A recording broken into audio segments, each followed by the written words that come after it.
کے ساتھ ہی کتنا بڑا علاقہ جو ہے اس زمین کا وہ اللہ تعالیٰ نے اس امت کے قدموں تلے رکھا ہے۔ اگر آپ نے نقشہ دیکھا ہو دنیا کا تو آپ کو معلوم ہونا چاہیے کہ شمال میں جو بہت بڑا یہ نظر آتا ہے سائبیریا اور روس کا علاقہ، یہ سب غیر آباد ہے۔ اس طرح شمالی امریکہ میں بھی کینیڈا سے اوپر بڑے بڑے آپ کو بر اعظم سے نظر آئیں گے، یہ سب غیر آباد ہے۔ جو آباد علاقہ ہے دنیا کا اور جو زرخیز علاقہ ہے دنیا کا، اس کا کتنا بڑا حصہ ہے کہ جو امت محمد صلی اللہ علیہ وسلم کے قدموں تلے۔ انڈونیشیا ملائیشیا سے چلے آئیے، اس کے بعد مسلسل چاہے کہیں مسلمان اقلیت میں تھوڑے بہت ہیں، لیکن پھر بنگلہ دیش آتا ہے، بڑی عظیم اکثریت کا ملک ہے۔ پھر بھارت میں اگرچہ اقلیت میں ہے لیکن 20 کروڑ مسلمان بھارت میں اس وقت ہے۔ پھر جو پاکستان سے شروع ہوا سلسلہ، افغانستان، ایران، چلتے جائیے ادھر ترکستان، چینی ترکستان، روسی ترکستان، پھر آگے چلیے عالم عرب، افریقہ کا پورا شمالی علاقہ، افریقہ کا تقریباً سارا وسطی علاقہ، یہ سب کیا ہے؟ کتنا بڑا رقبہ ہے، اور ہر طرح کی نعمت اللہ نے دی ہے۔ اس میں نباتات بھی ہیں، اس میں معدنیات بھی ہیں، اور سب سے بڑھ کر آج کی دنیا میں جو اہم ترین شے ہے کہ پیٹرول جو ہے، تیل جو ہے، اس کے سب سے بڑے ذخائر وہ ہیں کہ جو مسلمانوں کے قدمے تلے ہیں۔ اتنی تعداد میں ہونے کے باوجود، اتنے وسائل کے پر بظاہر قابض ہونے کے باوجود، سوال یہ ہے کہ کیا آج دنیا میں امت مسلمہ کو عزت حاصل ہے یا یہ ذلیل ہے؟ اسے غلبہ حاصل ہے یا مغلوب ہے؟ اسے کوئی دنیا میں وقار حاصل ہے یا یہ بالکل بے وقار ہو کر رہ گئی؟ یہ بات ہے جو ہمارے سمجھنے کی ہے آج کیوں ذلیل کہ کل تک نہ تھی پسند، گستاخی فرشتہ ہماری جناب میں۔ اس وقت صورت یہ ہو چکی ہے، آپ کو معلوم ہے کہ ہر جگہ پر پسماندگی کا نشان مسلمان ہیں۔ ہمارے سارے وسائل پر دوسروں کا قبضہ ہے۔ ایک ہی شے رہ گئی تھی، تیل، خلیج کا تیل، اس پر بھی آ کر امریکہ کی فوجیں ان کے سر پر بیٹھ گئی ہیں۔ سارا کا سارا تیل اب ان کے قبضے میں۔ ادھر خلیج کے دہانے کے دونوں طرف وہ اپنے مورچے بنا رہے ہیں تاکہ یہاں کسی کا داخلہ نہ ہو سکے۔ بڑے بڑے جتنے لوگ ہمارے ان سب کی دولت ان کے پاس ہے۔ کہنے کو تو سلطان اور برونائی دنیا کا امیر ترین آدمی ہے، لیکن دولت ہے کہاں اس کی؟ انویسٹڈ تو وہی ہے، اسی کے بینکوں میں ہے، انہی کی کمپنیوں میں ہے، کسی کے پاس کچھ نہیں ہے۔ سعودی عرب کے کوئی ڈالر دے تو کہاں ہے؟ جیسے شہنشاہ ایران کا جو اثاثہ تھا، سرمایہ تھا، جو سارا کا سارا انہوں نے جو ہے وہ فریز کر لیا، تو یہ دولت تو ساری وہی ہے۔ کہنے کو ہے کہ آپ کے اکاؤنٹ میں اتنا روپیہ ہے، لیکن سوال یہ کہ وہ اکاؤنٹ فی الواقع کس کے قبضے میں؟ پھر آپ کو معلوم ہے کس طریقے سے مسلمانوں کے ساتھ سلوک ہو رہا ہے۔ ہر جگہ پر جہاں چاہیں، جس طرح چاہیں انہیں ستا لیں۔ اور ان میں بھی سب سے بڑھ کر جو بات میں آپ سے کہوں گا، آج دنیا میں جتنے بڑے پیمانے پر محمد عربی صلی اللہ علیہ وسلم کی توہین و تذلیل ہوئی ہے، پوری انسانی تاریخ میں نہیں ہوئی۔ رشدی نے کتاب لکھی، بدترین حملے کیے۔ کیا رنگیلا رسول کتاب تھی جو لکھی تھی کسی ہندو نے، جس کو کہ ایک مسلمان نے پھر خنجر بھونک کر اور ہلاک کر دیا تھا، وہ تو کچھ بھی نہیں تھی۔ اس کتاب کو رنگیلا رسول کو 100 سے ضرب دیجئے تو یہ کتاب بنتی ہے، سیٹنک ورسز، اور وہ ملینز نہیں بلینز کی تعداد میں شائع ہوئی۔ اس کے خلاف احتجاج اگر کسی نے کیا ہے تو ان کے اوپر جوتے پڑے ہیں، ان پر ڈنڈے پڑے ہیں۔ پوری مغربی دنیا اس کے پیچھے آ گئی ہے، سپورٹ کیا ہے۔ لے دے کے ایک ملک نکلا ایران، اس نے کم سے کم یہ کہ اس کے قتل کا فتویٰ تو دیا، لیکن کیا کرے، قتل کرنے کی تو نوبت نہیں آئی۔ پورا عالم عیسائیت اس کی پشت پناہ ہے، اس کی مدد کر رہا ہے۔ یہ اتنی بڑی توہین محمد رسول اللہ صلی اللہ علیہ وسلم کی اور آپ کی ازواج مطہرات کی، اور یہ بظاہر ایک ایسے شخص کے ہاتھوں جس کا نام مسلمانوں کا سا ہے، اس کا اتنا بڑے پیمانے پر ہونا، اور پھر یہ کہ مسلمان 120 کروڑ ہونے کے باوجود کچھ نہیں حاصل۔ میں وہ چیزیں نہیں گنوانا چاہتا کہ 15 لاکھ جو ہیں وہ ہمارے افغان بھائی جو ہیں انہوں نے جانیں دی، فائدہ کس کو پہنچا؟ تاحال امریکہ کو، کہ اس کی جو مد مقابل قوت تھی USSR وہ ختم ہو گئی۔ اسی طریقے سے جو کچھ کشمیر میں ہو رہا ہے، ہماری بے ہمیتی، بے غیرتی کا عالم یہ ہے۔ ہم کچھ اندر خانے تھوڑی بہت کو مدد کر کے سمجھتے ہیں کہ ہم نے فرض ادا کر دیا، جبکہ فرض تو یہ ہونا چاہیے تھا کہ ہم براہ راست اعلان کرتے اور انڈیا کو الٹیمیٹم دیتے کہ اسٹاپ دس بزنس، یا یہ کہ پھر ہم سے جنگ ہے۔ جنگ کا نتیجہ تو پھر اللہ جس کو چاہے دے گا۔ اگر انسان اللہ تعالیٰ پر اعتماد رکھتا ہو، توکل رکھتا ہو، اپنے موقف کی حقانیت پر بھی اسے یقین ہو، تو کم من فئۃ قلیلۃ غلبت فئۃ کثیرۃ، تاریخ میں ہمیشہ ہوتا آیا ہے کہ چھوٹی قوتیں جو ہیں ان کو غلبہ اللہ نے عطا کیا ہے بڑی قوتوں پر، لیکن بے غیرتی کا عالم یہ ہے، بے حمیتی کا عالم یہ ہے، زبانی کلامی ہم سے بڑا ہمدرد کوئی نہیں مسلمانان کشمیر کا، جس لیڈر کو دیکھو بڑھ چڑھ کر بیان دے گا، لیکن عملاً ہم کیا کر رہے ہیں؟ یہ ساری صورتحال جو میں نے آپ کو بتائی ہے، ویسے تو اب یہ کہ اگر اس میں ایک خاکہ سا میں نے آپ کے سامنے رکھا ہے، اس میں رنگ بھروں تو ظاہر ہے کہ پورا گھنٹہ اسی میں لگ جائے گا، لیکن جو اس کا اصل لب لباب ہے وہ یہ ہے کہ ہم اپنی جگہ بڑے خوش ہیں کہ ہم امت مرحوم ہیں، ہم تو امت محمد ہیں صلی اللہ علیہ وسلم، ہم تو اللہ کے پیارے ہیں، ہم اللہ کے لاڈلے ہیں، ہمیں اللہ کی شفاعت، ہمیں اللہ کے رسول کی شفاعت بھی ملے گی، جنت تو گویا کہ ہمارا پیدائشی مقام ہے۔ یہ سارے جو بھی ہمارے ذہنوں کے اندر ہیں خیالات، اور یہ جو ہمارے من گھڑت عقائد ہیں، آپ سوچئے کہ جب ہم جو آبجیکٹیو کنڈیشنز ہیں، گیون کنڈیشنز ہیں، جو سامنے کے حالات ہیں، ان سے جب تقابل کرتے تو معاملہ بہت مختلف ہے۔ یہ کیوں ہے؟ اصل میں سوال جب تک آپ اپنے سامنے نہیں رکھیں گے اس کا جواب جو ہے اب اس پر غور کیجئے، کیوں ہے؟ کیا اللہ تعالیٰ کو محمد الرسول اللہ کی عزت و حرمت پیاری نہیں ہے؟ کیا محمد الرسول اللہ اللہ کے پیارے نہیں ہیں، حبیب رب العالمین نہیں ہے؟ کیا اللہ تعالیٰ کو کفار سے زیادہ محبت ہے؟ کیا وجہ ہے؟ رحمتیں ہیں تیری اغیار کے کاشانوں پر اور برف گرتی ہے تو بیچارے مسلمانوں پر۔ سائنس میں وہ آگے ہیں، مالیات پر ان کا شکنجہ کسا ہوا ہے پوری دنیا پر، تہذیب ان کی ہے، تمدن ان کا ہے، ہم تو ان کے کیمپ فالوورز ہیں، نقش قدم پر چل رہے ہیں، ہم تو ان کی صرف یہ کہ نقالی کر رہے ہیں۔ تو سوچئے وجہ کیا ہے؟ کیا اللہ کو کفر زیادہ پسند ہے اسلام سے؟ کیا اللہ کو محمد الرسول اللہ صلی اللہ علیہ وسلم کی عزت و حرمت کا کوئی خیال نہیں؟ سوچنے کی بات ہے۔ ظاہر بات ہے کہ ان سوالات کا جواب تو ہاں میں آپ نہیں دے سکتے، یقیناً ایسا نہیں ہے۔ بہرحال وہ کافر ہیں، وہ اللہ کو نہیں مانتے، اللہ کے رسول کو نہیں مانتے، چلیے اللہ کو کسی نام سے مان لیا، گاڈ کہہ دیا، لیکن اللہ کے رسول کو تو نہیں مانتے۔ ایمان کا سارا دار و مدار تو رسالت پر ہے، اللہ کے اس کلام کو تو نہیں مانتے، اور اس کے باوجود ان کے لیے عزت ہے، رحمتیں ہیں تیری اغیار کے کاشانوں پر، برف گرتی ہے تو بیچارے مسلمانوں پر۔ یہ ایک لمحہ فکریہ ہے، یہ سوچنے کی بات ہے کہ ایسا کیوں ہے۔ اس کا جو جواب میں یا بنی اسرائیل اذکروا نعمتی التی انعمت علیکم واوفوا بعہدی اوف بعہدکم وایای فارہبون۔ بنی اسرائیل، چونکہ یہ لفظ پہلی مرتبہ قرآن مجید میں آ رہا ہے تو یہاں تھوڑی سی وضاحت کرنی ہوگی۔ ابن جو عربی میں بیٹے کے لیے آتا ہے ابن، اس میں جو شروع کا حمزہ ہے یہ در حقیقت اضافی ہے، اصل لفظ جو ہے بے نون پر مشتمل ہے، اسی لیے اس کی جمع سالم آتی ہے بنون۔ قرآن مجید میں المال والبنون زینت الحیات الدنیا، تو یہ جو اس کی جمع سالم ہے وہ در حقیقت بنون ہے، اور پھر اس کی حالت نسبی اور حالت جری بنین ہوگا، اور جب یہ مضاف بن جائے گا تو اس کا وہ نون گر جائے گا، تو اے بنی اسرائیل، اے اسرائیل کی اولاد، لفظی ترجمہ ہوگا اے اسرائیل کے بیٹوں، لیکن یہ کہ مراد اولاد ہے، اس میں برسبیل تغلیب اگرچہ خطاب مردوں سے ہو رہا ہے جیسے کہ قرآن مجید میں اکثر و بیشتر ہے، لیکن یہ کہ اس میں خواتین بھی شامل ہیں۔ تو یا بنی اسرائیل، اے اسرائیل کے بیٹوں، اسرائیل سے مراد کیا ہے؟ اس پر اتفاق ہے، اجماع ہے، حضرت یعقوب کا یہ لقب ہے، البتہ یہ لفظ بنا ہے اسر اور ایل دو سے مل کر۔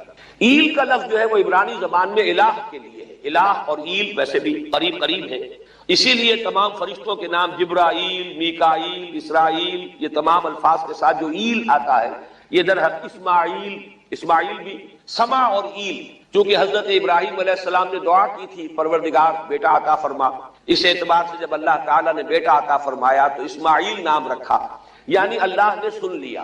جیسے ہمارے ہاں دیہات میں یہ خاص طور پر جانگلی علاقہ جو کہلاتا ہے، اللہ ڈوایا، اللہ سنیا، یعنی یہ اللہ نے جس کے بارے میں ہماری دعا سنی اور ہماری استدعا کو قبول فرمایا، تو یہ گویا کہ اسماعیل کے معنی یہ ہیں۔ تو اسرائیل جو ہے اسر اور ایل سے مل کر بنا ہے۔ عبرانی اور عربی زبان کے بارے میں یہ اختلاف ہے، ایک رائے تو یہ ہے کہ ماں بیٹی کا رشتہ ہے، عربی زبان عبرانی سے نکلی ہوئی، لیکن زیادہ اکثر محققین کی رائے یہ ہے کہ یہ دونوں بہنیں ہیں، کوئی اور کامن زبان تھی سیمیٹک لینگویج ابتدائی، جس سے کہ یہ دونوں زبانیں پھر وجود میں آئی ہیں، گویا کہ ان کے درمیان رشتہ جو ہے وہ بہنیں ہونے کا ہے، ماں اور بیٹی کا نہیں ہے، لیکن ظاہر بات ہے کہ مشابہت اور ان کے اندر جو ہے قرب جو ہے اور مناسبت وہ بہت نمایاں ہے۔ اسر کے دو ترجمے کیے ہیں، یہودی علماء تو اس پر بہت زیادہ جزم کے ساتھ قائم ہے کہ اسر سے مراد ہے بطن، یعنی رجل عظیم، جواں مرد، بہت باہمت انسان، اس لیے کہ ان کے ہاں یہ عقیدہ ہے اور بڑی تحریف جو ہوئی ہے تورات میں، اس میں ایسی ایسی باتیں بھی ہیں۔ حضرت یعقوب کی جو مدح کی گئی ہے اس میں اس حد تک مبالغہ ہے کہ حضرت یعقوب کی اللہ تعالیٰ کے ساتھ کشتی ہوئی اور اللہ کو پچھاڑ لیا حضرت یعقوب نے. تو معلوم یہ ہوا کہ یہ تو بڑے بہادر اور بہت جری انسان، اس اعتبار سے وہ بطل اور رجل کا ترجمہ کرتے ہیں، اسر کا. لیکن یہ کہ صحیح ترجمہ جو ہے وہ اسر کا ہے، بندہ، عبد. اس لیے کہ عربی کا لفظ جو بنا ہے اسیر، اسیری، کوئی کسی کا غلام ہے، اسیر، اسی سے لفظ اسرا بنا ہے. اسرا ہے کنبہ، کنبہ بھی آپس میں جڑا ہوا ہوتا ہے، ان کے بندھن ہوتے ہیں دوستی کے، محبت کے، اخوت کے. تو اسی طریقے سے یہ اسر کا لفظ آتا ہے کسی بندھن کے لیے. اسیر جو ہے پچھلے زمانے میں جبکہ جیلوں کا رواج نہیں تھا تو اگر کسی شخص کے ذمے کسی کی کوئی رقم ہوتی تھی دینی تو اس شخص کو اس کے حوالے کر دیتے تھے، وہ اس کا ذاتی قیدی ہوتا تھا، ذاتی اسیر، اس کی تحویل میں رہتا تھا. جب تک کہ اس کے اعزاء اقارب آ کر وہ رقم ادا نہ کر دے وہ شخص اس کی تحویل میں رہتا تھا، وہ اس کا اسیر ہوتا تھا. اس اعتبار سے غلام کے معنی میں یہ لفظ جو ہے مستعمل ہے. تو اسرائیل کا ترجمہ ہوگا عبداللہ. اذان تو میں عرض کر رہا تھا کہ اسرائیل کا ترجمہ ہوا عبداللہ. گویا کہ اب تک ہم نے یا بنی اسرائیل کا ترجمہ کیا اے اللہ کے بندے کی اولاد. مراد ہے حضرت یعقوب علیہ الصلوۃ والسلام. حضرت یعقوب حضرت اسحاق کے بیٹے ہیں. حضرت اسحاق حضرت ابراہیم علیہ السلام کے دوسرے بیٹے ہیں. حضرت ابراہیم کو پہلا بیٹا اللہ نے عطا فرمایا اسماعیل، اسی لیے میں عرض کر چکا ہوں سما اور ایل سے مل کر بنا ہے. جو دعا کی تھی انہوں نے، اس دعا کا پہلا جواب جو ملا ہے اللہ تعالیٰ کی طرف سے، اس کی مقبولیت کا جو ظہور ہوا وہ حضرت اسماعیل کی شکل. پھر یہ کہ حضرت سارہ کو بھی اللہ تعالیٰ نے اولاد دی اور حضرت اسحاق پیدا ہوئے. اس وقت یہ جو بشارت دی گئی ہے قرآن مجید میں متعدد مقامات پر آگے چل کر آئے گا کہ حضرت سارہ کے ہاں بھی اولاد کی جو بشارت حضرت ابراہیم علیہ السلام کو فرشتے دینے آئے تھے، اسی میں یہ بھی تھا کہ نہ صرف یہ کہ تمہیں ایک بیٹا عطا ہوگا بلکہ اس کے بعد پوتا بھی عطا ہوگا. گویا کہ ایک بہت جلیل القدر پوتا. اس اعتبار سے ایک رائے یہ ہے کہ یعقوب عقب سے بنا ہے. گویا کہ بشارت میں پہلے ہی سے شامل تھا حضرت یعقوب علیہ السلام کا ذکر بھی کہ اسحاق کے بعد اسحاق کے ہاں ایک بہت جلیل القدر بیٹے کی ولادت ہوگی اور اس کا نام یعقوب ہوگا، یعنی اسحاق کے بعد آنے والا، بیٹے کے بعد جو پوتا آتا ہے. لیکن یہود کی رائے یہ ہے کہ حضرت یعقوب پیدا ہوئے ہیں اپنے بھائی عیسو کے ساتھ. یہ تمام بیٹے ہیں حضرت اسحاق علیہ الصلوۃ والسلام کے. دو بیٹے پیدا ہوئے بیک وقت، جڑواں بھائی. پہلے حضرت عیسو کی ولادت ہوئی ہے اور تورات کے الفاظ یہ کہ یعقوب اپنے بھائی عیسو کی ایڑیاں پکڑے ہوئے تولد ہوا. تو چونکہ حضرت عیسو کے بعد حضرت یعقوب کی ولادت ہوئی ہے تو گویا کہ اس وجہ سے ان کا نام حضرت اسحاق نے یعقوب رکھ دیا، عقب میں آنے والا، بعد میں آنے والا. بہرحال حضرت یعقوب علیہ السلام کے پھر 12 بیٹے ہیں جن کی تفصیل پوری موجود ہے. یہ تاریخ جو ہے بڑی ریکارڈڈ ہے، اس لیے کہ بنی اسرائیل کی یہ تاریخ جو ہے books of the old testament میں اس کی پوری تفصیل موجود ہے. 4 بیویاں تھی حضرت یعقوب علیہ السلام کی جن سے 12 بیٹے ہوئے. 3 بیویوں سے 10 بیٹے تھے اور سب سے چھوٹی بیوی سے 2 بیٹے تھے حضرت یوسف اور بنیامین. اور ان دونوں سے حضرت یعقوب علیہ السلام کو بڑی محبت تھی. حضرت یوسف سے چونکہ یہ تاریخ شروع ہوتی ہے اس اعتبار سے کہ انہیں ان کے بھائیوں نے کنویں میں ڈالا، پھر اللہ تعالیٰ نے وہاں سے ان کے نکلنے کا سامان کیا، پھر مصر پہنچایا، پھر مختلف مراحل سے گزار کر انہیں وہاں ایک بہت اونچی پوزیشن تک پہنچایا. تو حضرت یوسف علیہ السلام سے اس اعتبار سے ان کی تاریخ شروع ہوتی ہے. 1906 قبل مسیح میں حضرت یوسف علیہ السلام کی پیدائش ہے، جہاں تک صحیح اندازہ کیا جا سکا ہے. یوں سمجھئے کہ آج سے تقریباً 4000 سال قبل یہ حضرت یوسف کی پیدائش ہے. اور حضرت یوسف پڑ پوتے ہیں حضرت ابراہیم کے. ان میں اگر آپ 200-250 سال کا اور اضافہ کریں تو آج سے کوئی 4,2500 سال قبل کی شخصیت بنتے ہیں حضرت ابراہیم علیہ الصلوۃ والسلام. حضرت یوسف کے زمانے میں پھر جیسے کہ وہ تفصیل سورہ یوسف میں آئے گی، یہ پورا خاندان آ کر کنعان میں تھے لیکن وہاں سے آ کر مصر میں آباد ہو گئے. مصر میں ان کا بڑا اعزاز ہوا، اکرام ہوا. اس کے خاص حالات تھے کہ مصر میں اس وقت جو بادشاہت تھی وہ اصل مصر کے لوگوں کی نہیں تھی، بلکہ یہ بھی سیمیٹک لوگ تھے جو جا کر جنہوں نے عراق وغیرہ کے علاقے سے ہی جا کر انہوں نے فتح کیا تھا مصر کو. لہذا انہیں فرعون نہیں کہا گیا قرآن مجید میں، وہ فرعونہ کا خاندان نہیں ہے بلکہ وہ تاریخ میں ہکسوس کنگز کہلاتے ہیں. تاریخ مصر میں وہ 15واں خاندان کہلاتا ہے وہاں کے بادشاہوں کا، 15th ڈائنیسٹی. اور یہ چونکہ لوکل نہیں تھا اس لیے ان کو فرعون نہیں کہا جائے گا بلکہ یہ ہکسوس کنگز چرواہے بادشاہ تھے کہ جو عرب کے ان علاقوں سے آئے تھے جزیرہ نما سے، اور وہاں سے وہ چرواہے تھے. ان کا تو پیشہ ظاہر بات ہے صحرا میں کیا ہوتا ہے، بھیڑے بکریاں پالنا. لیکن انہوں نے آ کر مصر کو فتح کیا، وہاں ان کی بادشاہت ہو گئی۔ محسوس ایسا ہوتا ہے کہ ایک سیاسی پہلو موجود تھا۔ وہ جو بادشاہ مصر نے جس طریقے سے اعزاز کیا ہے حضرت یوسف علیہ السلام کا، پھر جو اختیار دیا، جو اقتدار دیا، جو ان کو حیثیت دی، پھر انہیں اجازت دی کہ اپنے پورے خاندان کو بلا لیں، اور پھر مصر کا بہترین جو زرخیز ترین علاقہ تھا وہ انہیں عطا کر دیا کہ یہاں آباد ہو جاؤ۔ جشن کا علاقہ، یا گوشن بھی کہتے ہیں، جشن بھی کہتے ہیں۔ یہ جو نائل کا ڈیلٹا ہے کہ جو جا کر آپ کو معلوم ہے کہ دریا جو ہیں جب بہت سی شاخوں میں تقسیم ہو جاتے ہیں سمندر میں گرنے سے قبل، تو وہ ڈیلٹا جو ہے زرخیز ترین علاقہ ہوتا ہے۔ آرٹیفیشل اریگیشن کے اور نظام تو تھے نہیں، جہاں دریا ہی چھوٹی چھوٹی نہروں کی شکل اختیار کر لے وہاں گویا کہ وہ فطری طور پر جو ہے بڑے وسیع رقبے کے اندر اریگیشن ہو سکتی ہے۔ تو اس ڈیلٹا کے علاقے میں بہترین علاقہ ان کو دیا گیا، وہاں آباد ہو جاؤ۔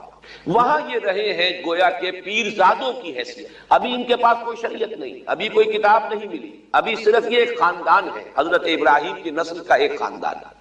اس لیے کہ حضرت ابراہیم کی نسل میں حضرت اسماعیل کی نسل ہے کہ جو عرب میں آباد ہو چکی، ان کی نسل میں پھر حضرت اسحاق کے بیٹوں میں سے بھی عیسو کی نسل وہ اور جگہ پر آباد ہو چکی۔ اس اعتبار سے یوں نہ سمجھیے کہ نسل ابراہیم صرف ان پر مشتمل ہے۔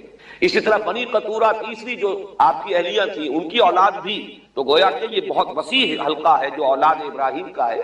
تو اولاد ابراہیم میں سے ایک شاخ ہے جو آ کر، یعنی حضرت یعقوب کے 12 بیٹے اور حضرت یعقوب بھی آ کر یہاں آباد ہو گئے، اور یہاں پھر یہ کچھ عرصے تک تقریباً 100-150 برس تک تو بڑے عیش میں رہے۔ یہ تقریباً یوں سمجھیے کہ 1850 قبل مسیح میں ان کا داخلہ ہوا ہے مصر کے اندر، اور وہاں پر 150 برس جو ہے انہوں نے بڑے عیش میں گزارے ہیں۔ یہ پیرزادے تھے، اس لیے کہ بادشاہ معتقد ہو چکا تھا حضرت یوسف علیہ السلام کا، اگرچہ یہ تو ثابت نہیں ہوتا کہ وہ ایمان لایا ہو حضرت یوسف علیہ السلام پر، اس کا کوئی ثبوت نہیں، لیکن وہ معتقد تھا، اور ان کی نیکی کا، پارسائی کا، شرافت کا، ذہانت کا، صلاحیتوں کا اعتراف پوری قوم کو تھا۔ جس طریقے سے کہ انہوں نے اس ملک کی جو نیا ہے اس کو جس طرح پار لگایا ہے، وہ شدید ترین قحط کا جو ایک دور آیا اس میں سے، اور جتنا بہترین انتظام کیا، اس کی بنا پر ان کی صلاحیتوں کے سب معترف تھے۔ تو وہ 130 برس کی عمر میں غالباً ان کا انتقال ہوا ہے، اور 80 برس تک انہوں نے مصر پر گویا کہ جو سب سے زیادہ با اختیار شخص وہاں تھا بادشاہ کے بعد، بادشاہ اپنی جگہ پر تھا، لیکن یہ کہ جو بادشاہ کے بعد سب سے زیادہ با اختیار شخصیت تھی وہ حضرت یوسف کی تھی 80 برس تک۔ اور اس عرصے میں، اور پھر یہ 150 برس جو میں نے عرض کیا ہے کہ اس میں یہ خوب پھلے پھولے، ان کی اولاد جو ہے وہ کثرت کے ساتھ پھیلی، لیکن اس کے بعد وہاں پھر ایک انقلاب آیا۔ اس انقلاب کو آپ کہیں کہ جیسے کہ مختلف ممالک میں آتا ہے، اب سنز آف دی سوائل جو اس ملک کے رہنے والے تھے، اصل آبادی قبطیوں کی، انہوں نے بغاوت کی اور ہکسوس کنگز کو نکال دیا، وہ خاندان ختم ہو۔ جب وہ چلے گئے تو جو ہکسوس کنگز کے یہ گویا کہ بہت ہی منظور نظر تھے، اور یہ مراعات یافتہ طبقہ تھا بنی اسرائیل کا، حضرت یعقوب کی اولاد کا، اب ان پر عتاب شروع ہوا، اب ان کا زوال آیا۔ تو یوں سمجھیے کہ تقریباً 400 برس اس کے بعد ان کے بڑی ہی شدت کے اور بڑی سخت غلامی کے، رفتہ رفتہ اس میں شدت پیدا ہوتی گئی ہے، لیکن یہ ہے کہ یہ 400 برس اس لیے کہ پھر 1300 قبل مسیح میں 550 برس بعد پھر ان کا ایکسوڈس ہوا ہے مصر سے، جب حضرت موسیٰ علیہ السلام کو اللہ تعالیٰ نے مبعوث فرمایا، پھر حضرت موسیٰ علیہ السلام ان کی نجات کا ذریعہ بنے، اور پھر مصر سے لے کر وہ انہیں نکلے ہیں، معجزانہ انداز میں ہی سمندر کو پھاڑ کر ان کے لیے اللہ نے راستہ بنایا ہے، قدم قدم پر معجزوں سے ان کی تائید کی ہے۔ کھانے پینے کے لیے صحرائے تیہ میں کچھ نہیں تھا تو من و سلوہ دیا ہے، پانی پینے کے لیے نہیں تھا تو ایک ضرب سے چٹان میں سے 12 چشمے جو ہے اللہ تعالیٰ نے بہا دیے کہ 12 قبیلے ہیں آپس میں لڑے نہ، کہیں پانی پینے پلانے پہ جھگڑا اور کہیں گھوڑا آگے بڑھانے پہ جھگڑا۔ قبائلی زندگی میں یہ بڑا سینسیٹیو ایشو ہوتا ہے، لہذا قد علم کل اناس مشربہم، ہر قبیلے کے لیے ایک گھاٹ معین ہو گیا، تمہارا چشمہ یہ ہے، تمہارا چشمہ یہ ہے، ایک ضرب سے 12 چشمے پھوٹ گئے۔ پھر انہیں وہاں کوہ طور کے قریب پڑاؤ ڈال کر ان کو وہاں چھوڑ کر حضرت موسیٰ علیہ السلام جو ہے اللہ تعالیٰ کی طلبی پر کوہ طور پر گئے ہیں، وہاں تورات عطا ہوئی۔ تو تورات کے عطا کیے جانے کے بعد اب سمجھیے کہ اب ان کی حیثیت ایک امت کی بن گئی، کتاب پر امت کی تشکیل ہوئی۔ یہ امت مسلمہ قرآن مجید کی بنیاد پر امت ہے، جب یہ کتاب دی گئی ہے اس کی بنیاد پر ایک شریعت دی گئی ہے، کتاب دی گئی ہے، کتاب ہدایت ہے، تو اس نے امت کی شکل اختیار کی۔ یہی وجہ ہے کہ لفظ امت جو ہے قرآن مجید میں صرف مکی صورتوں کے اندر، مدنی صورتوں میں استعمال ہوا ہے، کنتم خیر امت اخرجت للناس، سورہ آل عمران میں، کذالک جعلناکم امۃ وسطا لتکونوا شہداء علی الناس ویکون الرسول علیکم شہیدا، یہ سورہ بقرہ میں آگے چل کر آ جائے گا۔ تو اصل میں جیسے تشکیل امت جو ہوئی ہے وہ در حقیقت مدنی دور میں آ کر ہوئی ہے، جبکہ شریعت عطا کی جا رہی ہے۔ اسی طریقے سے یہ ایک خاندان تھا، حضرت ابراہیم کی نسل کی ایک شاخ، اس نے امت کی حیثیت اختیار کی ہے جبکہ صحرائے تیہ میں جب ان کا قیام تھا اور اس صحرائے سینا میں، اور وہاں پر پھر حضرت موسیٰ علیہ السلام کو تورات دی گئی اور شریعت دی گئی، تب سے یہ امت ہے، اور یہ ہے 1300 قبل مسیح، 610 عیسوی میں۔ اب سمجھیے 1300 وہ جمع کیجئے، 610 یہ جمع کیجئے، 1910 برس بعد پھر حضور صلی اللہ علیہ وسلم پر قرآن مجید کی وحی کا آغاز ہوا، اور 622 میں حضور نے ہجرت فرمائی، اور اس کے بھی کوئی 2 سال یا 1 سال کے بعد جو ہے یہ آیات نازل ہو رہی ہیں جو ہم اس وقت پڑھ رہے ہیں۔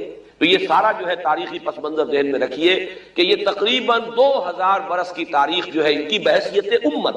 ویسے تو ان کی تاریخ اگر شروع کریں گے بنی اسرائیل تو حضرت یعقوب سے شروع ہونی چاہیے، اور وہ اس سے زیادہ ہو جائے گی طویل، لیکن در حقیقت امت کی حیثیت سے ان کی تاریخ 2000 برس کی شمار ہوگی کہ 1300 قبل مسیح میں جب ہجرت کی ہے حضرت موسیٰ علیہ السلام نے اپنی قوم کو لے کر مصر سے، اور جب صحرائے سینا میں آئے ہیں، سینائی پیننسولا میں، اور پھر کتاب ملی ہے، تورات عطا کی گئی، شریعت عطا کی گئی، تب سے اس کا امت کی حیثیت سے آغاز ہوا۔ ایک بات اور نوٹ کر لیجئے، ان کو امت مسلمہ کیوں نہیں کہا گیا؟ اس کے لیے اس کا ایک سبب ہے۔ در حقیقت امت مسلمہ کا لفظ یا خیر امت یا امت کا لفظ جو ہے اس موجودہ امت کے لیے اس لیے استعمال کیا گیا ہے کہ یہ امت کسی ایک نسل پر مشتمل نہیں، یہ امیین اس کے نیوکلیس ہے، لیکن یہ کہ ہر نسل کے لوگ اس میں آ کر شامل ہوئے ہیں، ہر قوم جو ہے اس میں آ گئی ہے، اس لیے اس کا نام جو ہے وہ صفاتی ہے، امت مسلمہ۔ لیکن چونکہ یہ سابقہ امت مسلمہ ایک ہی نسل پر مشتمل ہے، حضور صلی اللہ علیہ وسلم سے پہلے کسی نبی اور کسی رسول کی بعثت اس کی قوم سے باہر نہیں ہوئی، کسی ایک خاص قوم کی طرف بعثت ہوئی ہے، کسی خاص علاقے کی طرف بعثت ہوئی ہے۔ بعثت عمومی علاقہ فتح الناس، یہ صرف محمد الرسول اللہ صلی اللہ علیہ وسلم کی امتیازی شان ہے۔ وما ارسلناک الا کافۃ للناس بشیرا ونذیرا۔ اس اعتبار سے ان کا جو ہے اس میں علم گویا کہ بنی اسرائیل ہی ہے کہ جو برقرار رہا ہے، اے اسرائیل کی اولاد۔ اگرچہ میں اس موضوع پہ تقریر کر چکا ہوں، لیکن آج پھر اس گفتگو کے حوالے سے بات چیزیں زیادہ کرتا ہوں۔ اس وقت عالمی سطح پر یہودی جمع عیسائی بریکٹ میں کر لیں، اور امریکہ جمع یورپ یہ بریکٹ میں کر لیں۔ ان کا اندر معاملہ کیا ہے؟ اصل جو ہے اس میں پیچھے مائنڈ ہے، ماسٹر مائنڈ، سازشی ذہن وہ یہود کا ہے۔ باقی عیسائی اعلی کار بن گئے ہیں۔ جو 100% اعلی کار ہے یہود کا وہ پروٹیسٹنٹس ہیں۔ پروٹیسٹنٹزم یہود ہی نے پیدا کرایا تھا، یہود ہی نے یورپ کے اندر سود کا رواج شروع کروایا، ورنہ سود حرام تھا وہاں پر بھی، یوزری بھی اور کمرشل انٹرسٹ بھی، دونوں حرام تھے، یہ یہودیوں نے کروایا۔ اور پھر پہلا بینک بنوایا ہے انگلستان کے اندر، بینک آف انگلینڈ، اور جو پوپ کے خلاف بغاوت کرائی تو پہلی بغاوت ہوئی انگلستان کے اندر، جو چرچ آف انگلینڈ علیحدہ ہو گیا پوپ سے، اور اسی کو یہودیوں نے قرار دیا یہ ہمارا ماڈرن اسرائیل ہے، یہ اسرائیل ہمیں دیا ہے گاڈ نے، یہ جو ہے برطانیہ۔ اس کے کچھ عرصے کے بعد یہی جو ہے ایکسوڈس ہوا ہے اور وہ امریکہ میں جا کے آباد ہوئے، لہذا امریکہ کو بھی جیوز نے کہا ہے دس از another اسرائیل، یہ ہے ہمارے اصل اسرائیل، ماڈرن اسرائیل یہ ہے۔ اس لیے کہ جو انہیں وہاں پر اقتدار حاصل ہوا ہے، جو قوت حاصل ہوئی ہے، جس قدر دولت انہوں نے وہاں جمع کی ہے، وہاں کے جس طریقے سے جکڑ لیا ہے حکومتوں کو، فرنگ کی رگے جہاں پنجائے یہود نے، ٹھیک 100 سال پہلے علامہ اقبال یہ مشاہدہ کر کے آ گئے تھے یورپ میں، اور کون دیکھنے والا تھا کہ وہاں کیا ہو رہا ہے، بیہائنڈ دی سین کیا ہے، سامنے کیا ہے، پردے کے پیچھے کیا ہے۔ فرنگ کی رگے جہاں پنجائے یہود، اس وقت فرنگ کا امام تھا برطانیہ، یہ وہ سلطنت تھی جس پر سورج کبھی غروب نہیں ہوتا تھا۔ آج وہ فرنگ کا امام امریکہ، افغان، یہ برطانیہ تو اب وہ جو ایک نظم ہے کہ بچپن میں پڑھی تھی، London bridge is going down going down going down, اس کی مثال ہے۔ برطانیہ کی کوئی حیثیت ہی نہیں، ورلڈ پاور کی حیثیت نہیں ہے، وہ تو چھوٹا بھائی اس نے بنا رکھا امریکہ نے اپنا، تو اس حیثیت سے جو ہے اس کی کوئی حیثیت ہے، ورنہ کوئی اور حیثیت نہیں۔ بہرحال ان دونوں میں یہ ہے کہ پیچھے ماسٹر مائنڈ، سازشی ذہن، پلاننگ، سکیم ساری یہودی، اعلی کار امریکہ سب سے بڑھ کر، اس کے بعد برطانیہ، اور اس میں اصل پروٹیسٹنٹس، ان میں بیپٹسٹ، ان میں اس سے بھی آگے بڑھ کر ایونجلسٹ، جن کو کہتے ہیں بورن اگین کرسچنس، جن کو کہتے ہیں نیو کنزرویٹو کرسچنس، یہ تمام اصطلاحات آپ اخبارات میں پڑھتے ہوں گے، ان کو گروپ کرنا، یہ اصل اعلی کار۔ ان کو ایک نیا نام دیا گیا ہے کرسچین زائونسٹ۔ ایک یہودی زائنسٹ ہیں، سارے یہودی زائنسٹ نہیں ہیں، بہت سے یہودی ہیں جو یہ زائنسٹ کے مخالف ہیں۔ چنانچہ میری ہیوسٹن میں ملاقات ہوئی تھی ڈاکٹر وشو برانڈ، بہت بڑا پروفیسر ایمیریٹس یہودی، لیکن یہ کہ اس نے کہا، ہمارے اجتماع میں کہا، ہمارا اجلاس تھا وہاں پر، ہم نے یہ جو ہے بلایا تھا ایک یہودی، ایک عیسائی اور ایک مسلمان، تینوں جو ہے وہ تقریریں کریں۔ نے کہا تھا کہ وی آر ناٹ سپورٹنگ اسرائیل۔ اس نے وہ عیسائی جو آیا ہوا تھا پروفیسر، اس نے کہا they are supporting Israel, we are not supporting اسرائیل۔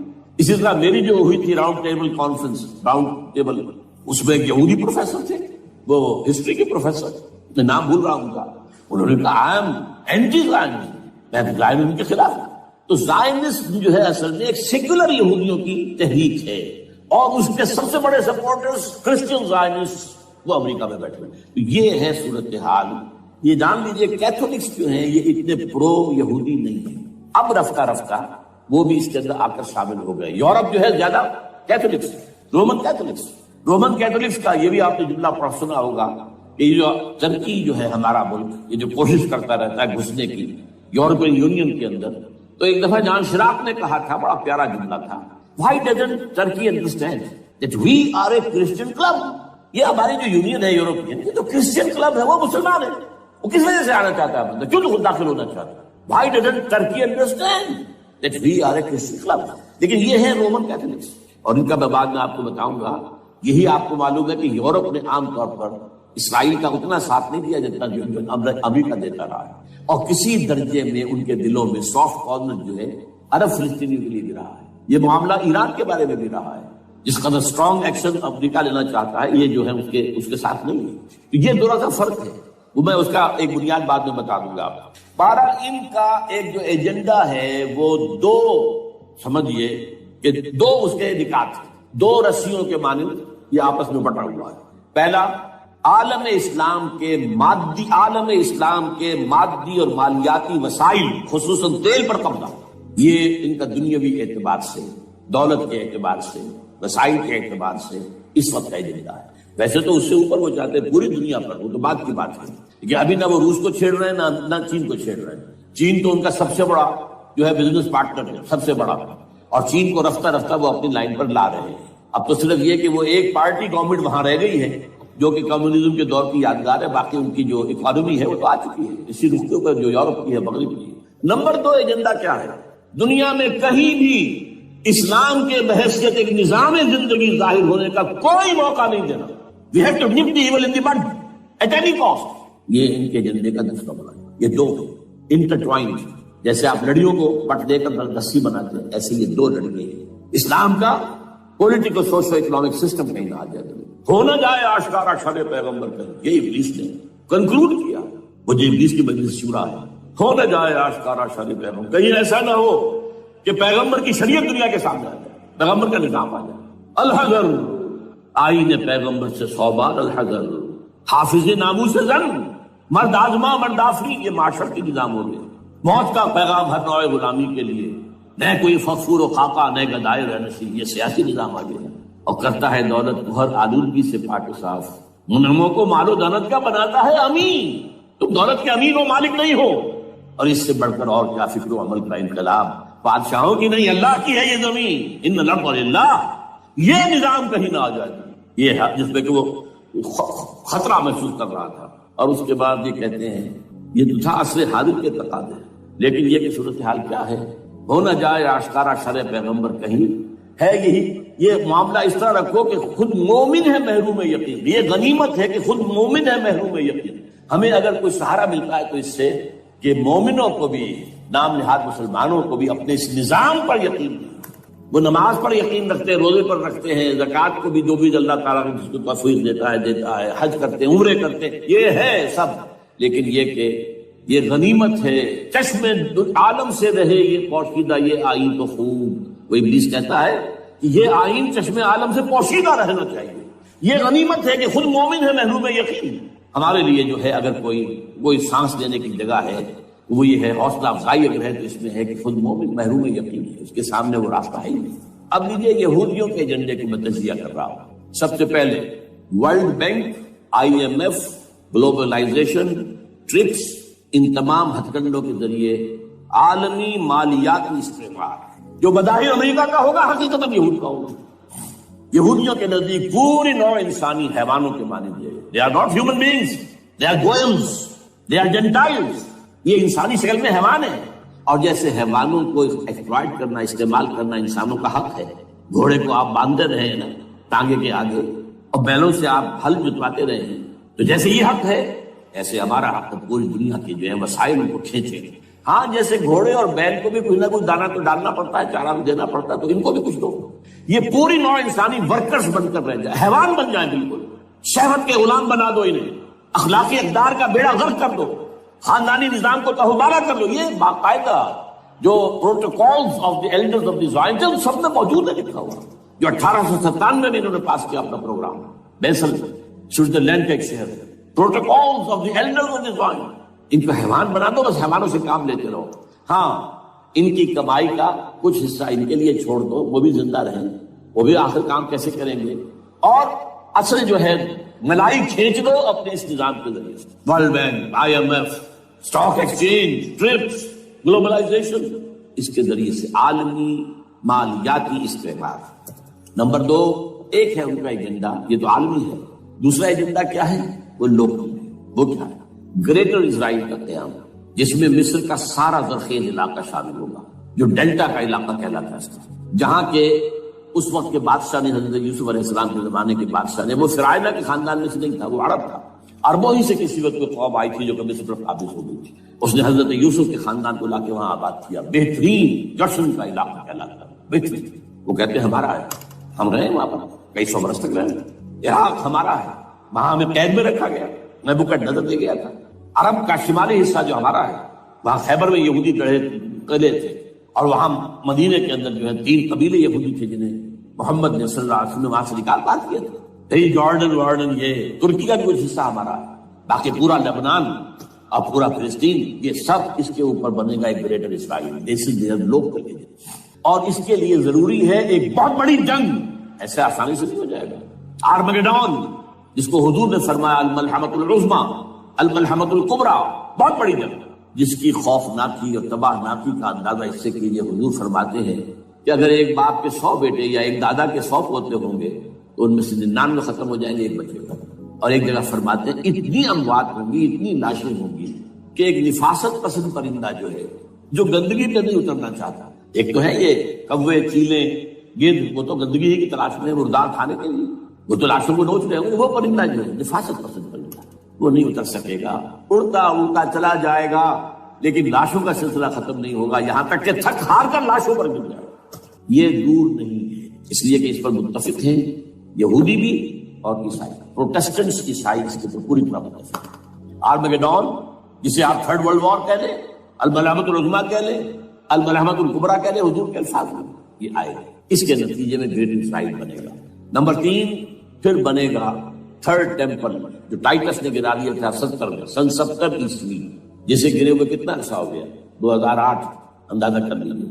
1800 کتنے برس ہو چکے. وہ دوبارہ بنائیں گے 3rd ٹیمپل، اور اس کے لیے مسجد اقصیٰ کو گرائیں گے اور ڈوم آف دی راک، قبۃ الصخرہ، وہاں لا کر پھر اس میں کنگ ڈیونز تھرون لا کے رکھا جائے گا. یہ بھی میرے علم میں پہلی مرتبہ اسی ٹرمپٹ کی اشارے سے آیا. وہ کیا ہے؟ حضرت داؤد کا. آج سے کتنے 1000 سال پہلے کی بات ہے، اندازہ کیجیے. 1000 قبل مسیح، اور یہ اب 2000 ہو گیا عیسوی، 3000 برس تو ہو گئے. وہ کیا تھا؟ ایک پتھر تھا جس پر بٹھا کر حضرت داؤد کی تاج پوشی کی گئی. پھر اسی پر حضرت سلیمان کی تاج پوشی، تو اسی پر ان کے بادشاہ آتے رہے، تاج پوشی کی گئی. ٹائٹس نے جب گرایا ہے سن 70 عیسوی میں، یروشلم کو برباد کیا. 1,33,000 یہودی ایک دن میں قتل کیے، ایک دن. باقی نکال دیا، بھاگ آیا. اس کو کہتے ہیں diaspora, that started in 70 AD. یہ منتشر ہو گیا، جس کا جال سی سمایا چلا گیا. یورپ میں چلے گئے، شمالی افریقہ میں، مسلمان ملکوں میں، انڈیا میں آ گئے، ایران میں آ گئے، سب جگہ وہاں سے نکال دیے ڈائسپورا. بہرحال وہاں سے وہ ٹائٹس وہ پتھر لے گیا، وہ روم میں لے گیا. روم سے کسی طرح وہ آئرلینڈ پہنچ گیا. آئرلینڈ پیور کیتھولک ملک ہے، آپ کو معلوم ہے، اور وہاں پر پروٹیسٹنٹس کی اور کیتھولکس کی جنگیں ہوتی رہتی ہیں. کبھی بھی شیعہ سنی مسلمانوں کی اس طور سے خانہ جنگی نہیں ہوئی ہے جیسے کہ وہاں ان 2 عیسائیوں میں کیتھولکس اور پروٹیسٹنٹس میں ہوتی ہے. وہ رومن کیتھولک ملک ہے. وہاں سے وہ انگلینڈ میں آیا. انگلینڈ میں جب آ گیا، بلکہ وہاں سے اسکاٹ لینڈ سے انگلینڈ، انگلینڈ میں پھر اس کو ایک کرسی کے اندر اس کی سیٹ کی حیثیت سے بنا کر ایک تھرون کی شکل دے دی گئی، اور وہ جو ویسٹ منسٹر ایبے ہے، برطانیہ کے پارلیمنٹ کے ساتھ جو چرچ ہے ویسٹ منسٹر ایبے، وہاں اس کو لا کے رکھ دیا گیا۔ اس وقت سے برطانیہ کے بادشاہوں اور ملکاؤں کی تاج پوشی وہاں ہوئی۔ تو ایک یہ ہے کہ پھر اس کو لا کر وہاں رکھیں گے۔ اب یہاں سے اختلاف ہے، یہ نوٹ کریں، یہاں تک عیسائیوں کا یہودیوں کا ایجنڈا ایک ہے، یہاں اختلاف ہے۔ یہودیوں کے نزدیک ان کا مسایہ آئے گا اور وہ وہاں بیٹھ کر پوری دنیا پر راج کرے گا۔ وہ مسایہ جس کی خبر دی گئی تھی شروع کی کتابوں میں، جو تورات کی اب ابتدائی کتابیں ہیں، وہ تو حضرت مسیح کی شکل میں آ گئے۔ دی پروفیسی واز فلفلڈ۔ یہودیوں نے نہیں مانا، انہیں تو قرار دیا جادوگر ہے، کافر ہے، مرتد ہے، ولد الزنا ہے، اور اپنے بس پر تصوری پر چڑھا دیا۔ وہ دوسری بات ہے، اللہ نے کیا کیا وہ ایک علیحدہ مسئلہ ہے۔ چنانچہ یہ کہ دی سچویشن از ویکنٹ، وہ مسیحا کی جگہ ابھی باقی ہے ان کی، and they are waiting for ہم۔ تو وہ آئے گا اور وہ یہاں اس تخت داؤد پر بیٹھ کر پوری دنیا پر ہوگا۔ عیسائیوں کا کہنا کیا ہے کہ در حقیقت حضرت مسیح نازل ہوں گے، سیکنڈ کمنگ آف جیسس، جس کو ہم بھی مانتے ہیں۔ اگر کہ ہوگا کیسے، حالات و واقعات کا کیا ہمارے نزدیک رنگ ہے وہ کچھ مختلف ہے، وہ ویسے بیان نہیں کر سکتا۔ حضرت مسیح علیہ السلام پھر اس تخت پر بیٹھیں گے ان کے عیسائیوں کے مطابق۔ چنانچہ پوپ جو مر گیا ہے پال سیکنڈ، اس کو یہ ٹرمپٹ والے کہتے ہیں شیطان، اور ان کا کہنا یہ ہے کہ اس شیطان نے the old ancient Roman holy Roman empire کو ریوائیو کیا ہے یونائٹڈ یورپ بنا کر، اور ان کا مقصد کیا ہے کہ یہ فلسطین میں ایک رومن کیتھولک حکومت قائم کرنا چاہتا ہے۔ یہودی اپنی حکومت چاہتے جو ہے اور وہ اپنی حکومت چاہتا ہے، یہ ان کا کہنا ہے۔ یہ میں نہیں جانتا کہ اس میں کس حد تک ایک دوسرے پر الزام درست ہے، لیکن جیسے کہ آپ کو معلوم ہے کہ انڈونیشیا کے اندر بھی ہوا تھا، ایک جزیرے کو تقسیم کر دیا، ایک حصہ جو ہے اس کا وہ رومن کیتھولک ریاست بن گیا۔ شاید نائجیریا میں بھی اس طرح کا معاملہ ہوا ہے تھوڑے علاقے کے اندر وغیرہ وغیرہ۔ تو یہ ہے، لیکن بہرحال یہ ان کا۔ عیسائیوں کا معاملہ کیا ہے؟ میں نے جیسا کہ بتایا کہ یہ تو اس ایجنڈے کے اندر متفق ہے، اور عیسائی بھی ورلڈ ڈومینیشن، مالیاتی جو ہے استعمال، اس کے لیے کوشاں ہے۔ لیکن ان کے نزدیک حضرت عیسیٰ ابن مریم آئیں گے علیہ السلام اور وہ حکومت کریں گے۔ اس پورے ڈرامے کا اسکرپٹ پورا یہودیوں کا لکھا ہوا، اور انہی کی سازش اس پورے ڈرامے کے پیچھے ہے۔ البتہ بظاہر اس ڈرامے کا بڑا کیریکٹر جس سے آپ ہیرو کہیں وہ امریکہ ہے، اور اس کے تابع یورپ بھی ہے۔ یہ ہے عالمی سطح پر معاملہ اس وقت۔ ویسے میری 2 کتابیں جو ہے اس پر، کتابچے ہیں، 4 سال پہلے میں نے اسی مقام پر 2 تقریریں کی تھی، ایک موجودہ عالمی حالات اور اسلام کا مستقبل، وہ دوسرا حصہ جو میں اس وقت نہیں چھیڑ رہا، ہوگا کیا اصل میں، جس میں یہ ہے کہ کہیں اسلامی ریاست قائم ہو، خلافت کا نظام قائم ہوگا کہاں ہوگا یہ میں نہیں کر رہا۔ حضرت مہدی کا ظہور ہوگا، وہ آئیں گے عرب کے، پھر یہ ہے کہ وہ جو گریٹر اسرائیل کے خلاف جہاد ہوگا، اور اللہ کرے گا کہ رفتہ رفتہ یہ ممالک جو ان سے لے لیے جائیں گے، یہاں تک کہ بالآخر ایک یہودی اعلان کر دے گا میں ہوں مسیح، جس کو کہ عیسائی بھی کہتے ہیں اینٹی کرائسٹ، اور یہ کہتے ہیں، یہ بیپٹسٹ بھی کہتے ہیں کرائسٹ جو ہے وہ یہودی ہوگا، جبکہ کچھ عرصے پہلے بہت بڑا پروپیگنڈا ہوا تھا کہ اینٹی کرائسٹ جو ہے، دجال جو ہے وہ تو مسلمان ہوگا، نہیں، لیکن وہ کہتے ہیں کہ ہوگا یہودی، اور پھر اس یہودی کو ختم کریں گے حضرت مسیح، دی ریئل مسیح، اصل مسیح جو اٹھا لیے گئے درمیان میں، وہ آئیں گے، اور ان کے ہاتھوں دجال بھی قتل ہوگا، اور پھر مسلمانوں کے ہاتھوں ایک یہودی ختم ہوگا، پھر ایک عالمی اسلامی ریاست قائم ہوگی حضرت مسیح کے ہاتھوں، اور وہاں پر حضرت مسیح ایک حدیث میں آتا ہے 40 برس تک پوری دنیا پر حکومت کرے۔ بہرحال یہ دوسرا پکچر ہے جو ہمارے سامنے، میں اس وقت کی تفصیل میں نہیں جا رہا، جو ان کے سامنے پکچر ہے وہ میں نے آپ کو بیان کر دیا۔ اب اس میں تجزیہ کیجئے افغانستان پر حملے کا اصل سبب، جو میں نے 2 بتایا نا، 2 لڑیاں ہیں ان کے ایجنڈے کی، ایک اسلام کہیں ظاہر نہ ہو جائے، اسلام کا نظام ظاہر نہ ہو جائے، اور ایک مسلمانوں کے مالیاتی خاص طور پر تیل کے وسائل پر قبضہ۔ اب افغانستان میں کیا ہوا ہے، یہ سارا معاملہ تھا اسلام کا راستہ روکنے کے لیے، کہ یہاں تو اسلام ایک شکل دکھا رہا ہے اپنی، اور اگر انہیں موقع مل گیا تو یہ تو ایک ایسی ویلفیئر اسٹیٹ قائم کر دیں گے، زکات کا نظام قائم ہو جائے گا تو اعلیٰ ترین ویلفیئر اسٹیٹ قائم ہو جائے گا، اور اگر یہاں پر جو ہے یہ ساری سزائیں نافذ ہو گئی، معاشرہ کرائم فری ہو جائے گا، لوگوں میں محبت ہوگی، مساوات ہوگی، اور یہ کہ عام لوگوں کے لیے ویلفیئر ہوگا، اور یہ سامنے نظام آ گیا تو پھر ہمارا یہ نظام کیپٹلزم یہ کہاں رہے گا، اس کو تو منہ چھپانے کی جگہ نہیں ملے گی۔ لہذا افغانستان پر حملے کا اصل موٹو یہ ہے۔ البتہ یہ ساتھ ہی یہ بھی تھا، ایک درجے میں ہو گیا کہ جزیرہ نماء عرب پر اللہ کے نور کا بھی اتمام ہو گیا، اللہ کا دین بھی غالب ہو گیا کہ نہیں ہو گیا؟ لیکن کیا محمد الرسول اللہ صرف عرب کے لیے بھیجے گئے تھے؟ قرآن کہتا ہے ببانگ دول وما ارسلناک الا کافۃ للناس بشیرا ونذیرا، اے محمد صلی اللہ علیہ وسلم ہم نے نہیں بھیجا ہے آپ کو مگر پوری نوع انسانی کے لیے بشیر اور نذیر بنا کر۔ تو جان لیجئے کہ یہ مقصد بعثت محمدی صلی اللہ علیہ وسلم بتمام کمال اس وقت پورا ہوگا جب کل عالم انسانیت پر، کل روئے ارضی پر اللہ کا دین اسی طرح غالب ہو جائے گا جس طرح کہ محمد رسول اللہ والذین معہ صلی اللہ علیہ وسلم ورضی اللہ تعالی عنہم اجمعین، ان کے ہاتھوں سے، ان کے ایثار سے، ان کی قربانیوں سے، جن کا نقشہ آپ کے سامنے مولانا کھینچ چکے ہیں، ان کے اثار، ان کی قربانیاں، ان کی محنت، ان کی جفاکشی، ان کی سرفروشی، ان کے جان تن من دھن لگا دینے کے نتیجے میں جیسے اس وقت غالب ہوا تھا کل روئے ارضی پر غالب ہوگا، تب کہیں جا کر مقصد بعثت محمدی مکمل ہوگا۔ یہی وجہ ہے اقبال نے کہا تھا وقت فرصت ہے کہاں، کام ابھی باقی ہے، نور توحید کا اتمام ابھی باقی ہے، لیکن ساتھ ہی خوشخبری بھی دی تھی، یہ چمن معمور ہوگا نغمہ توحید سے، آئے گا وہ دور، یہ چمن معمور ہوگا نغمہ توحید سے، لازمن آتا رہے گا۔ لہذا اب اس کے درمیان جو یہ فصل ہے اس کو سوچئے، لیکن میں اس سے پہلے ذرا وہ حدیثیں کہ جن میں حضور کی سری پیشن گوئیاں آئی ہیں بڑی تیزی کے ساتھ آپ کو سنا دینا چاہتا ہوں، اور اس کی وجہ کیا ہے۔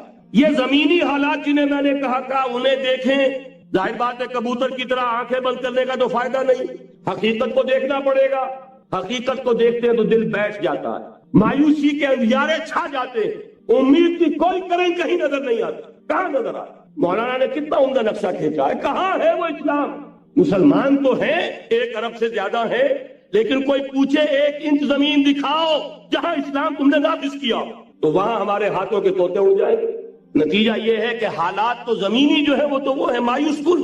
اس میں ظاہر بات ہے کہ امید کا دامن تھامنے کے لیے ہمیں کوئی چیز چاہیے، اور وہ چیز ہے جو محمد عربی صلی اللہ علیہ وسلم اپنی خوشخبریوں کی شکل میں دے کر گئے۔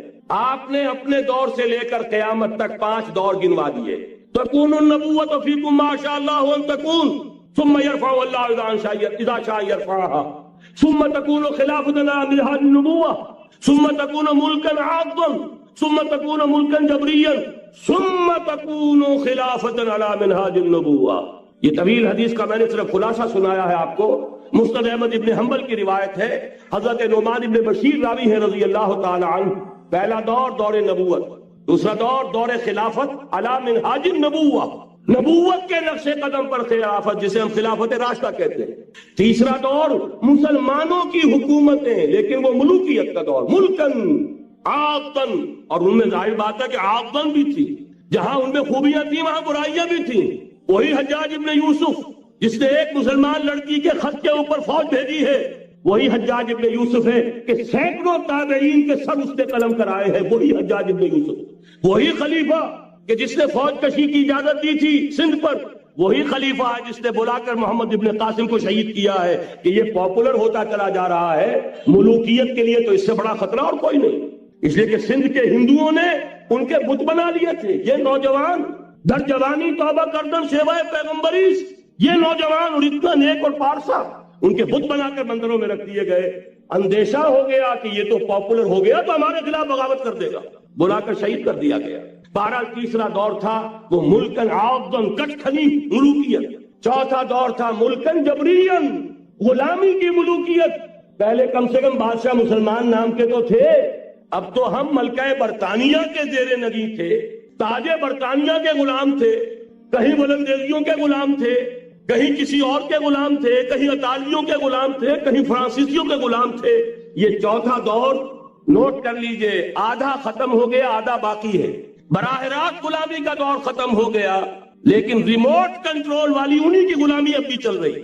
فیصلہ وہی ہے جو مولانا کا تصویر یا امریکہ یا امریکہ یا امریکہ، وہی لوگ، وہی ذہن، وہی ان کی بود و باش، وہی ان کی معاشرت، وہی ان کی سوچ، وہی ان کے اقدار، وہی ان کے نظریات، وہی ان کی معاشیات، وہی ان کی معاشرت، ہر شے وہی ہے، صرف رنگ کا فرق ہے اور کچھ نہیں۔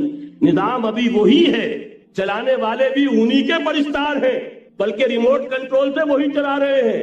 وہ تو آپ کے بجٹ کا بھی فیصلہ کرتے ہیں، آپ کی الیکٹریسٹی کے ریٹس بھی معین کرتے ہیں، تو حال یہ ہے کہ ابھی وہ چوتھا دور ختم نہیں ہوا. فرق صرف یہ ہے کہ ڈائریکٹ کی بجائے ریموٹ کنٹرول ہے. لیکن حضور کی خوشخبری یہ ہے ثم تکون خلافت علی منہاج النبوہ، پھر ایک دور آئے گا خلافت علی منہاج النبوہ کا. یہ محمد رسول اللہ کی نوید ہے. وہو صادق المصدوق، وہ سچے ہیں، ان کی صداقت پر خود اللہ گواہ ہے.